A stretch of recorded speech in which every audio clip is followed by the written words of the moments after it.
بسم الله الرحمن الرحيم الحمد لله رب العالمين اللهم صل وسلم وبارك على نبينا محمد وعلى آله وأصحابه أجمعين. Assalamu alaikum wa rahmatullah. As we enter into the month of Ramadan, you're entering into a month of the supernatural, and I say that because what do? We fast, and what do? We pray in the nights, and there's an extra motivation to do that, right? We fast because we believe that Allah subhanahu wa ta'ala will reward it as He has told us in the Quran and the ahadith, and we pray the extra raka'at, the tarawih prayers at night time, because we know of the rewards which you would have seen in some of the other videos in this series from our mashayikh from AlMaghrib. The one who stands the nights of Ramadan imanan wa ihtisaban, having good faith in Allah subhanahu wa ta'ala, expecting a good reward from Allah subhanahu wa ta'ala, all of his sins will be forgiven. One of the problems I think that we have as a community, and it's one which is part of our society, I call it one of the problems of the age of empiricism, one of the problems of the age of ignorance which we're living in, is that the metaphysical, the spiritual, is a greater challenge. It's something which the Muslims are struggling to connect with.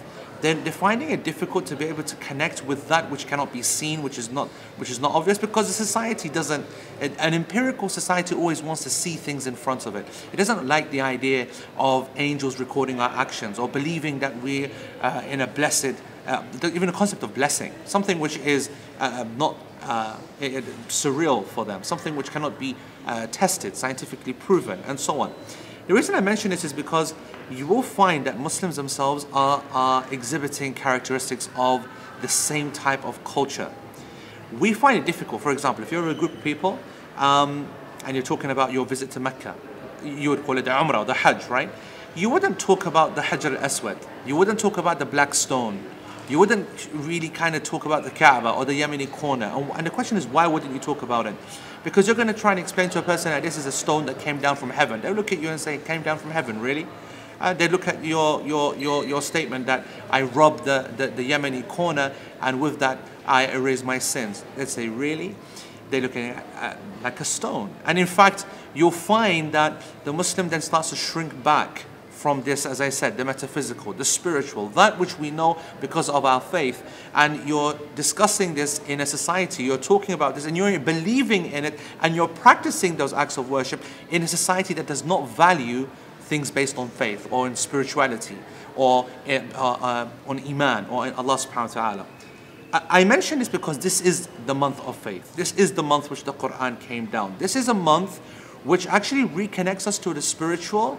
And I just want to just remind myself and yourself that the reason that we do this, and what other people might call hocus pocus, or wasting our time, or spending long hours not eating or drinking with no perceived result, or spending nights praying very, very late in some of the countries during the summer, where actually sleep is completely thrown out the window, in return for what? Again, very little. I want to remind yourself and myself that our connection with these spiritual acts of worship is because our belief in Allah subhanahu wa ta'ala, and is based upon the most rational, the most scientifically proven, and the most obvious facts.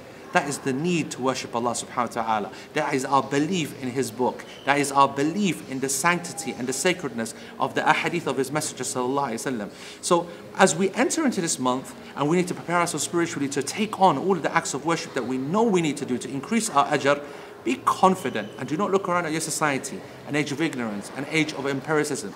Rather look to the age of spirituality, which is what you need to recreate. Make this month for you, make it the month where you actually reconnect with that which other people don't want to believe in. Make it a month of iman, wa ihtisab. Make it a month of faith and good opinion in Allah subhanahu wa ta'ala. And Allah knows best. Until the next video, Assalamu alaikum wa rahmatullahi wa barakatuh.